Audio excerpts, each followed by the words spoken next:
Koliko je bila vredna investicija in koliko vam je pri tem prispevalo Ministrstvo za kmetijstvo? Investicija je bila ocenjena na 210 tisoč evrov, 50% je bilo nepovratnih sredstev, tako da 105 je bilo lastnih, 105 tisoč evrov je pa dalo ministrstvo. Ste tudi vi ribič? Tudi bil, zdaj trenutno ni več časa, ko posvečamo ostalim zadevam preveč časa, tako da žal bomo pa še z veseljem lovili ribe. Zdaj trenutno jih samo čistimo in vzgajamo.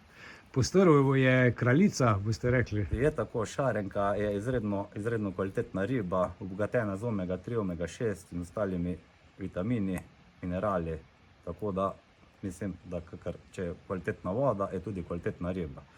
Hranimo jo striktno z tanskim podjetjem Biomar, hrana je najvišje kakovosti, tako da se rezultat opazi na ribe.